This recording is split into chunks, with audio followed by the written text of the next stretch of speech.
दिन साथियों, आशा करते हैं आप सभी लोग स्वस्थ होंगे और आपकी पढ़ाई बिल्कुल मस्त तरीके से चल रही होगी। ये वाली क्लास जो लाने का मकसद है, अब कुछ लोग इस पे भी कमेंट करेंगे कि आप बस व्यू के लिए सर वीडियो बना दिए, तो हमको पहले ही बता दें कि ये किसी भी वैसे उद्देश्य के लिए वीडियो बनाया नहीं गया है। पहली बात, इस वीडियो का बनाने का बस एक मकसद है, क्योंकि बहुत सारे बच्चों के क्या आ रहे हैं, डाउट आ रहे हैं, वो बार बार पूछ रहे हैं, बस दो ही बात ही पूछा जा रहा है।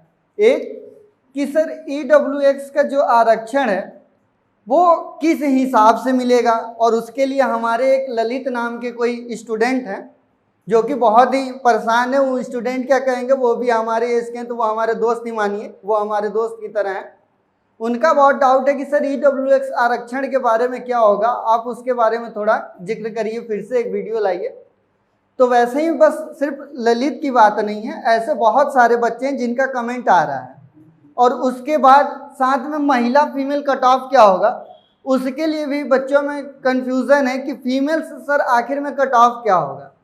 इन दोनों कट ऑफ को समझने के लिए आज हमको सबसे पहले ये समझना होगा कि ये जो क्षैतिज आरक्षण का कॉन्सेप्ट है ये होता क्या है और कैसे मिलता है। जब हमारे पास ये क्लियर हो जाएगा ना कि क्षैतिज आरक्षण होता क्या है और दिया कैसे जाता है, तो उससे क्या होगा कि फीमेल्स लोग का भी डाउट खत्म हो जाएगा। और उसके बाद जो EWS के लिए परेशान है कि मिलेगा या नहीं मिलेगा, ये भी क्लियर हो जाएगा कि मिलेगा कि नहीं। सॉरी, इससे पहले के वीडियो में हम आपको स्क्रीनशॉट लगा के दिखाएं नोटिफिकेशन का। अगर आपसे नोटिफिकेशन नहीं हो रहा है तो हम अपने कमेंट में नोटिफिकेशन इसका पिन कर देंगे, आप लोग वहां से भी जाके उसको देख लीजिएगा। उसमें साफ साफ लिखा गया है कि 18/7/19 से लेके और 8/8/19 तक क्या किया गया था, फॉर्म भरा गया था।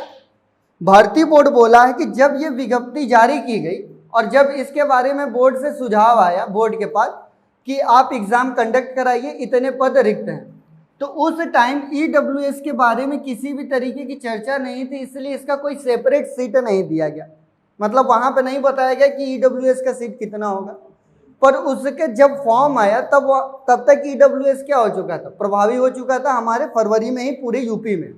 15 फरवरी से पूरे यूपी में EWS को लागू कर दिया गया। तो वहां पे भर्ती बोर्ड नोटिस में एक बात लिखा कि जिन बच्चों का 8/8/19 से पहले का EWS होगा उनके पास, उनको वो आरक्षण दिया जाएगा। और वो आरक्षण कितना होगा, आप लोग सब लोग जानते हो कि EWS का आरक्षण कोटा कितना है, 10%। तो अब ये जो 10% है ये टोटल बोर्ड भर्ती में नहीं होगा, ये आपको एक क्षैतिज आरक्षण के रूप में ही मिलेगा। तो अब समझते हैं कि सबसे पहले कि क्षैतिज आरक्षण होता क्या है सर, और इसको कैसे देखा जाता है।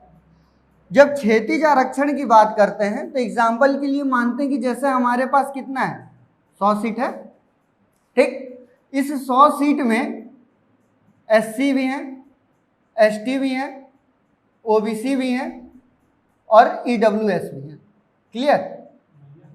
और जब इतने लोग हैं और एक आरक्षण और बनता है जिसमें बनाएंगे हम लोग क्या चीज, जिसमें आएंगे फीमेल, साथ में आएंगे यहीं पे एक्स सर्विसमैन, साथ में यहीं पे आएंगे फिजिकल हैंडीकैप। मतलब बस इसी कॉन्सेप्ट में मत सोचिएगा किसी वर्ड, क्योंकि इसमें फिजिकल हैंडीकैप नहीं है। बस हम यहाँ पे क्षैतिज आरक्षण और ऊर्ध्वाधर आरक्षण में अंतर समझाने के लिए बता रहे हैं, ठीक।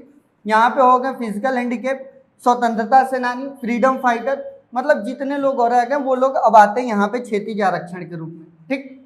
अगर यहाँ पे जब हम लोग सबसे पहले समझना पड़ेगा कि ऊर्ध्वाधर आरक्षण क्या है, तभी हमारे समझ में आएगा क्षैतिज आरक्षण का कॉन्सेप्ट। तो जब यहाँ पे अगर बात करें तो SC का होता है 15%, ST का होता है 7.5%, OBC का 27% होता है और EWS का 10%। तो इतनी सीटें वहाँ पे क्या होगा, रिजर्व हो गई उन कैटेगरीज के लिए। उनमें सिर्फ वही कैंडिडेट होंगे जिनका इस नंबर से ज़्यादा है, मतलब कि जो OBC वाले कट ऑफ से ज़्यादा हैं, उन लड़कों का सिलेक्शन जनरल कैंडिडेट के रूप में किया जाता है, ठीक। अब बात करते हैं यहाँ पे 36 की सर फीमेल्स को कैसे मिलता है आरक्षण, ये सर समझा दीजिए जरा कि फीमेल्स को कैसे मिलेगा आरक्षण। तो फीमेल्स को जो मिलता है यहाँ पे 30% मिलता है। आप लोग सब लोग जानते हैं कि फीमेल का आरक्षण कितना होता है, 30% होता है। पर ये जो 30% है ना, ये इनका परसेंटेज होता है, जैसे कि सब में इनका 30% मिलेगा।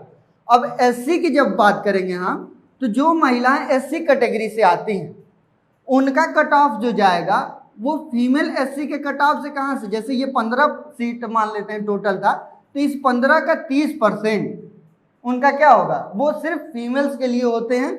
अगर वहाँ पे वो 3 स्टूडेंट फीमेल्स की नहीं मिल पाए तब ये सीट जाता है किसी मेल कैंडिडेट को, वरना ये सीट क्या होगा, जब तक 3 फीमेल्स हैं तो फीमेल्स में ही जाएगा। क्लियर। उसी तरीके से अगर वो एसटी में है तो उनका एसटी के लिए बनेगा, ओबीसी में है तो ओबीसी के लिए, और ईडब्ल्यूएस में है तो ईडब्ल्यूएस के लिए, और जर्नल के कैंडिडेट हैं तो उनका कहाँ बनेगा, जर्नल में बनेगा। इतने से क्लियर हुआ। अब यहाँ पे हमको एक चीज़ और समझना है कि फीमेल का जो कट ऑफ होता है, जो एससी एसटी कैटेगरी या ओबीसी कैटेगरी से हैं और जो जर्नल कैटेगरी से हैं, वो सभी महिलाएं जो इस 30% की दायरे में आती हैं, मतलब कि जिनका नंबर कम होगा और जो इस क्षैतिज आरक्षण के अंदर आती हैं, टोटल सीट इसमें 119 था, ये सब आप नोटिफिकेशन में देख सकते हैं, ठीक ना। तो यहाँ पे जब फीमेल्स यहाँ पे शामिल हो जाएंगी तो वहाँ पे क्या किया जाएगा कि ये मान लेते हैं 3 सीट महिलाओं के लिए थी, तो यहाँ पे 3 महिलाएं तो एससी कैटेगरी से हो गई, पर एससी कैटेगरी से ही कुछ महिलाएं ऐसी थी जिनका नंबर क्या है, बहुत ही अच्छा आया हुआ है। तो जब उनका नंबर बहुत अच्छा आया हुआ है तो वो ओवरऑल कट ऑफ में जाएंगी। वो फिर कहाँ जाएंगी, ओवरऑल कट ऑफ में, मतलब कि वो जर्नल वाली सीट पे काउंट होंगी और उनका सिलेक्शन उससे हो जाएगा, और ये वाली सीट सिर्फ उन बच्चों के लिए बचेगा जो कि उस कैटेगरी में कम नंबर पे लाए होंगे। तो हमको अब सही लग रहा है कि आप लोग के समझ में आ गया होगा कि क्षैतिज आरक्षण और महिलाओं का आरक्षण का कॉन्सेप्ट क्या रहा होगा। इसी के संग कुछ कट ऑफ के लिए दिक्कत आ रही है कि कट ऑफ सर क्या होगा, तो हम आपको पहले ही बताए थे ना कि कट ऑफ जो हम बता रहे हैं, कट ऑफ उसी के आसपास रहने वाली है, आपको उससे कोई दिक्कत नहीं होगा। जब हम बता दिए आपसे कि जर्नल कैंडिडेट 120 से 125, ओबीसी की जब बात करेंगे तो ये कितने आ रहे हैं, 115 से 120, ठीक है। उसके बाद बात कर लें ईडब्ल्यूएस की, तो ये जा रहा है 90 से लेके 95 के आसपास। उसके बाद एससी की बात कर लें तो 110, और एसटी की बात कर लें तो 95+। ये हम मेल कैंडिडेट का बताए हैं। फीमेल कैंडिडेट इसी बेस में 5 नंबर कम या 7 नंबर कम करके अपना निकाल सकती हैं कि उनका कितना आएगा। जैसे कि जर्नल की बात कर लें तो उनका मान के चलिए कि उनका अगर 120 है तो उनका कहाँ पे हो जाएगा, 115 के आसपास। जिन जर्नल फीमेल्स का कैंडिडेट का है, यहाँ पे फीमेल्स के लिए है कि जिन फीमेल्स का जर्नल में 115 के आसपास है वो यहाँ पे आ जाएंगी। जिन जो ओबीसी महिला वर्ग की हैं उनका कट ऑफ मान के चलिए 110 के आसपास रखिए। उसके बाद ईडब्ल्यूएस वाली महिलाओं के लिए भी 90-95 मान के चलिए, जिनका उनका सबका सिलेक्शन हो रहा है। एससी वाले कैंडिडेट जो हैं वो 100+ मान के चलें, और एसटी समुदाय से जो हैं वो भी अपना 90+ मान के चलें कि जिनका भी इतना नंबर आ रहा है वो रनिंग करें। और इस बात का क्या हो चुका है, अब तक प्रमाणित हो चुका है कि कट ऑफ क्या जाने वाली है, क्योंकि जो बच्चे अभी तक हल्ला कर रहे थे कि सर मेरा तो 140 आ रहा है, 145 आ रहा है, और जैसे ही ऑफिशियल आंसर की आई धड़ाम से गिर के वह कहाँ आ गए, 110 पे। तो कथनी और करनी में अंतर होता है। आप किसी एक सब्जेक्ट पे देख के ये नहीं कर सकते पेपर इजी था।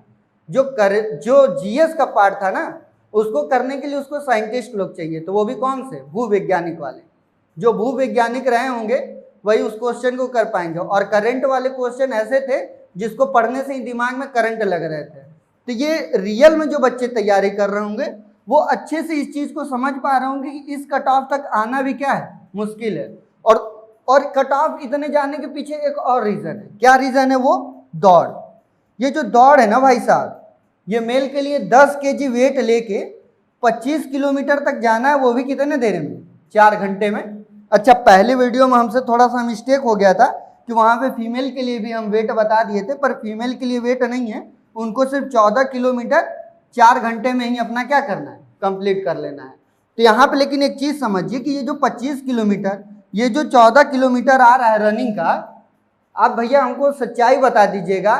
आप मार्केट भी अपना 1 किलोमीटर 2 किलोमीटर होगा ना तो बाइक से जाते होंगे डर डर करके, ऐसे नहीं जाते होंगे पैदल, और आपको लगता है कि बहुत आसान है, तो आज आपके पास मौका है, आप मार्केट जाके देख लीजिए कितना मजा आता है। तो ये जो 25 किलोमीटर है ना भाई साहब, ये आपको इतना थका देगा कि आप सोच नहीं सकते। आप अपने स्टेट, अपने एक सिटी से निकल के दूसरे सिटी में जा सकते हैं, और इसमें तो 3-4 गांव से ज़्यादा गांव आते हैं, ठीक ना। तो आप लोग एक बार चक्कर लगा के देखिए 25 किलोमीटर का, समझ में आ जाएगा कितना हैवी है। और साथ में ये क्या है, 10 किलो वजन के साथ।